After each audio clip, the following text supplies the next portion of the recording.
does that even mean, Bowers Game Corner? Ahoy there, YouTube! I'm back again today for another game review. It's Name for Except here, Cryptid from Osprey Games. This is for 3 to 5 players, taking about 30 to 50 minutes to play, and it's for ages 10 plus. And in Cryptid, you are going monster searching. You're going to try to find the monster out on this modular board. But you're only going to have one clue as to where the monster is. Everyone else at the table is also going to have one clue where the monster is, and your job is to try to deduce what everybody else's clues are, and then pinpoint the exact location of that monster, all the while trying to give people information that's not as useful as they would like, so they can't figure out what your clue is and then find the monster before you do. Whoever finds the monster first is the winner of the game. It's a very light, simple game. But is it good? Let's open it up, and I'll tell you what I think. Alrighty then, we're going to take a look at what you're going to get inside of Cryptid. So first and foremost, we have a handy dandy rule booklet. It is, I don't know, probably about 12 pages, double-sided, full color, full of pictures, illustrations, examples. It's very well done. It should have you up and running in no time at all. Also, it's a really simple game, like surprisingly simple game, and I can teach you how to play right now. So in Cryptid, there is one monster out there, which I guess is called the Cryptid or something like that, and it is on one of these tiles out here. In each game, there is going to be a slightly different way that you're going to set up the board based on these cards right here. I also do want to mention that you can go to their website, and it's actually slightly easier to get the game set up. I actually would recommend using the website over these cards every time, but if you don't have an internet connection, these cards are perfectly serviceable, and it's not like they're difficult. It's just a different way to set it up. Now, I also want to mention that there's white cards and black cards. The black cards are the more advanced games. The white cards are the more simple game. I personally like the black game better, but I still had a lot of fun with this. It's just this one makes it a little bit more of a brain buster on trying to deduce things. So in Cryptid, what's going to happen is you're going to have two types of cubes. You're going to have circular ones, which are in fact not cubes, and then you're going to have cubic ones, which are in fact are cubes. If you put one of these on the board, that tells everybody that based on your particular clue, and everyone's going to get one and only one clue in the game, that the monster could not be right there. And that means that that space, you no longer have to worry about checking to see if it's where the monster is. You also have the circular ones, which say, boom, that means that my clue says that this could be the spot where the monster is, which obviously is useful information. Now, based on where you are placing cubes and circles, that is how other people are going to try to deduce what your clue is. Now, let's talk more about those clues. So at the beginning of the game, you are going, oh my gosh, did I really lose the card? I think I lost the card. This is terrible. Is this the right card? This is not the right... Oh, it is the right card. Hooray! I didn't lose the right card. So when you set it up, it's going to look something like this. So tile 6 goes down here, and if you can look really, really close, you would see that that is tile 6. And then 3, 4, 5, 2, 1. And you're also going to be setting out these buildings, and there's going to be certain buildings you'll set out. They have different names. These are the abandoned shacks. The triangles are the abandoned shacks, and these are the standing stones. It would have been nice if they actually would have had actual shacks. But hey, whatever. There's also bear territories and cougar territories. Now, why does that matter? Because on the back of the card, based on how many players you have, either 3, 4, or 5 players, you're going to get your clue. So if you're playing a 3-player version of the game, what's going to happen is one person is going to get the A booklet. And there's going to be different booklets that will look like this. So that person would get the A booklet, and their clue would be clue 91. And this is just a booklet of all the different clues. Then on the back, it has all the possible clues that other people could have. So this is really where you're going to be looking most of the time once you have your clue memorized, because you're going to be trying to figure out what someone else's clue is. So this particular player's clue would be that the monster is within 2 spaces of bear territory. And there's cougar territory, which you could barely see the little cougar symbol down there. I really wish they would have done a slightly better job of making it a little bit more obvious. And then the bear territory is the red one here. So that pretty much means that anywhere over here, you're going to be laying the discs. Anywhere else over here, you're going to be laying the cubes, and other people are going to try to figure this out based on asking you questions and based on seeing what you do. Let's check out the other player's clues as well. So the other player, you don't get to pick your color. Well, you don't get to pick which booklet you get, I should say. You do get to pick your colors, because they have the different colors in the game. Has the Y booklet, and they have clue 12. So this player, clue 12, it's within 2 spaces of a standing stone, which these are the standing stones right here, which would make sense because obviously it can't be over here, it can't be over there, because it has to be within the bear territory. So it's looking like it's going to be here somewhere, but obviously we know that information, but when you're playing the game, you wouldn't know that information. Last but not least, in a 3-player game, we'd have clue D, which is 59. So we'd have the D booklet. We'd go to 59, and this player's clue would be that is not on the forest or the swamp. So we can almost make a guess right now where it is. So it's not going to be anywhere here on the forest, not going to be anywhere on the swamp. So it's probably going to be one of these spaces by the mountain near the bear tourism with that. But that obviously is us knowing a lot of information. Let's talk about how the game is actually played. So at the beginning of the game, what you're going to do is you're going to place out some cubes, all places where it could not be. So for me, I might place it right here on my first turn, then this person might place it right there, and then, I don't know, the orange guy might... maybe he had the standing stone clue, so he might go right here and right there. Anywho, everyone's going to put out 2 pieces of information, and then the game will get started. And how the game works, on your turn, you're going to take one and only one action. And it's really quite simple. You can either ask one person a very direct question and say, could the monster be right there? And you say, all right, player D, Thomas, could the monster be right here? And they either have to say... yes, by placing one of the circles, boop, or no, by placing one of their cubes. Now, if they place one of your circles, that's great, that's very valuable information, and your turn is over. However, if they place one of the cubes, then you have asked them incorrectly, and now what you have to do is you also have to give them a valuable piece of information by placing a cube somewhere where it could not be. So I was wrong there, so maybe I'll place another one over here. And I want to keep it on the swamp because, hey, maybe that people might think that my clue is about swamp, because where you place these cubes is actually really valuable information because you're trying at the same time to figure out what other people are doing, but also at the same time trying to trip up other people on what your clue is, because all the while everyone's going to be trying to figure out your clue. So that's the first action you can take on your turn. The next, or the other action you can take, because you only take one action, is to place this little pawn right here. And how this works is you have to place the pawn on a spot where your clue says it's true. So for me, what did I have? Within 2 of bear territory. So you know what? I might actually just go... keeping with the, I might go right here. Just bam, slap dab on this. And I have to put this down because this tells everybody that I, in fact, am saying that is a spot that I could find the monster. Now let's look at the next clue. Let's see if this actually might potentially be the right one.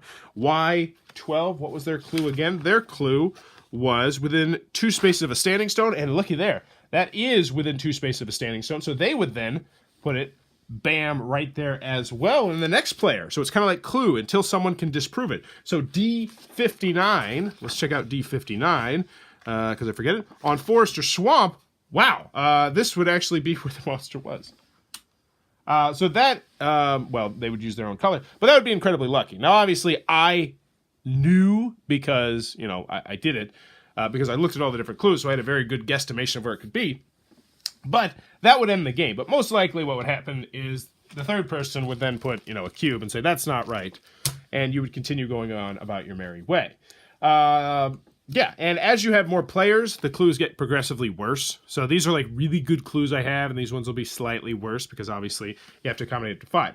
Now, the advanced version of the game is also going to make it trickier because it's going to add another tent and another standing stone, but it's also going to allow you to do what are called negative clues. So it will say the trap or the monster is not within 2 spaces of bear country, or it's not within this, or it's not on this or this, which adds, it really doesn't sound like it's a big deal, but essentially it adds all these clues, but then it flips them and says, hey, also all these clues, but just the reverse of them. So these are the clues and these are not the clues. It does really make the game more difficult, and I do like that version of the game better, but there you go. That in a nutshell is what you're going to do inside of Cryptid. That's not the, yeah, that's just a letter.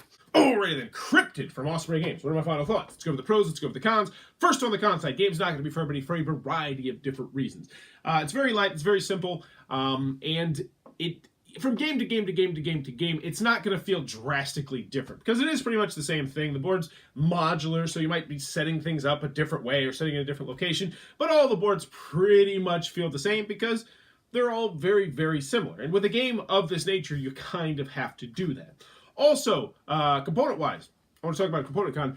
Some of the colors look way, way too alike. What were they? They were the aqua blue and then the slight dark aqua green. I don't know what you'd say the colors are. There's like this blue and then there's these greens, and they look way, way, way too similar. Like, they should have picked different colors for these. Now, in a lot of games, this is a very minor con. Because, so what? You know, I know my color, you know your color. We mix it up. It's not a big deal. But this game, it's a huge deal, or it can be a huge deal, because when you're trying to figure out somebody's clue, and you're like, all right, so they went here, and they went there, and they went there, so their clue cannot be on the mountains. It can't be on the woods. So I don't have to look on that. But if you accidentally look at one wrong cube, so let's say you look at one of the other aqua dark green cubes and it's on the desert, so you're like, all right, so it can't be on the desert because that guy's got the thing on the desert, he's got the cube on the desert. That completely can throw up you figuring out what their clue is. So I really wish they would have went with a different color on that. Also, a minor nitpick I have about the components is that I wish they actually would have had like a real standing stone, so it actually looked a little bit more like a standing stone and a real shack. I think that would just add a little bit more to the theme of the game. It's not a huge deal, but it is something I did want to mention. Also, apparently, there's some typo issues that some copies of the games had. I didn't have those typo issues, just something I wanted to mention, that if you're having some confusion or some issues, that might be why, so you might want to get online and check that out. I didn't have that, luckily. We had no issues with that, but still something to check out. I wish the bear and the cougar territory was a little bit more obvious, just what they were, but once again, minor nitpicks here. Everything I'm going to have, for the most part, are minor nitpicks. I'm going to tell you, this is a really stinking great game. Any other comments I have of the game? I liked it best at 5 players, but that being said, I liked it a lot at 3 players. I liked it a lot at 4 players, so that's not really much of a con. I'm stretching here. I got nothing. Osprey Games, man, they are tearing it up this year. I'll talk more about that later. But, oh, if you don't like deduction, this one's not going to be for you. And if you're really, really, really good at deduction, you're going to have a slight leg up in this game. But that's what I got. Moving on to the pros. Cryptid is fantastic. This is one of my favorite games of the year. It's probably going to go in my top 10 games of 2018. And slap a Bauer's Best Seal on it. I really stinking like this game. It's going straight into my collection. So, what do I like about Cryptid? So, first and foremost, it's incredibly easy to learn. It's incredibly easy to teach. But at the same time, especially if you're playing with those advanced cards, it can be brain-burny as all get out, and it's just so frustrating from time to time in a good way when you're like, I know what your clue is. Bam, I know what your clue is. And then they lay down a cube, and you're like, what? On the desert? What the hell are you doing on the desert? No, you can't.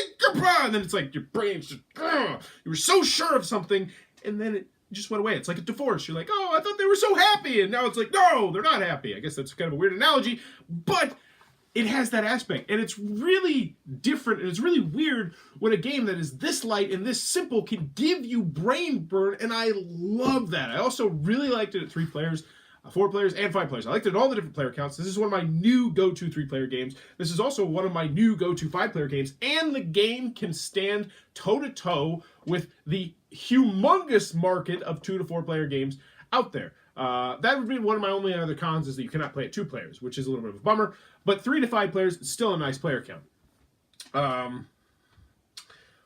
I like the components. Aside from the different colors, I like the minimalist look of this game. This feels like the kind of game that could have been designed 20 years ago, and it would still be standing the test of time. And that's because it's very minimalist. You know, I would have liked it if they would have used actual shacks, or they would have made, you know, the bear territory and the cougar territory a little bit more obvious, but they didn't. It's not a huge deal. And actually, I just realized there was bear territory down there, so maybe I could have screwed something up. But anyway, that's another huge con that I have of this game. That is one that I did forget to mention, which is very important. One screw up in this game can ruin the game. Now, I've not had it happen yet, but I could absolutely see it happening, especially if you're playing with kids that are in that age 10 range. I did not bring this in my classroom. I really kind of wish I would have now to see how that went over with the kids. Because I'm going to tell you, I think this is a really great family game. I think it's a really great game night game. Man, Cryptid. Osprey Games. They're just killing it this year. 2018, you might be watching this video, you know, way further down the line, but they had 3 spectacular games come out this year, and I think this is the best of the 3 games they had. They had High Society, a redoing of that, which was really, really good. They had Wildlands, which I absolutely loved, and the expansion gave it a Bauer's Best Seal. And they had Cryptid, which just doesn't even need anything. It's got a Bauer's Best Seal, but I would love to see them expand on this game in the future, maybe add larger locations or something like that. They have the app, well, it's not an app, it's a website that works really, really great and makes it easier to set up the game, but it's completely not necessary. Like, a lot of times you'll hear the app and it'll be like, it's a great app, and it'll be like, oh man, I need to download the app. No, you don't need to download the app. The cards work perfectly serviceable, easy to learn, easy to teach, easy to remember how to play. That's another big one that I always like to mention, because a lot of times games will be fantastic and I'll put them on my shelf and I'll come back 2 months later and be like, I don't remember how to play this game. I don't want to sit here for 20 to 30 minutes trying to learn the rules again. This is not one of those games. On your turn, you have one of two different actions. That's it. You're either going to ask somebody a question or you are going to say, hey, I think this is where the monster is. That's it. And that's Cryptid. Osprey Games. I have not played a game like this ever. I don't think so. You know, it reminds me a little bit of like a grown-up version of Clue with the deduction elements. But yeah, Cryptid, Osprey Games, Bauer's Best Seal. Absolutely, I would recommend everyone at least try this game, and if it looks like it might be your cup of tea, pick this one up. I do not think you're going to regret it. That is Cryptid from Osprey Games. If you enjoyed this review, please be sure to click on that subscribe button down below in the comments below. Let me know, what is the worst thing in your life that you've ever deduced? So something you figured out that was really bad that you they didn't tell you about.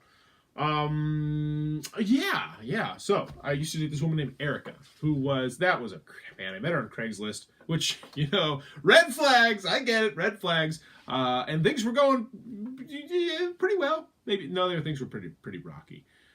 We moved in way too fast due to a house fire. And she just didn't come home from time to time. And so I kind of deduced that she was cheating on me, because generally when people, you know, when they don't come home and then you ask them where they've been and they say, why are you always so in my business? It sounds pretty bad. So yeah, I deduced that my ex-girlfriend Erica was cheating on me based on subtle clues, like her not coming home and then being very secretive and not telling me and being very secluded and staying on her phone for hours at a time. You know what? Maybe it was pretty obvious, but hey, whatever. Cryptid, Osprey Games. No, what's the worst thing you've ever deduced? And as always, thanks for your time, YouTube.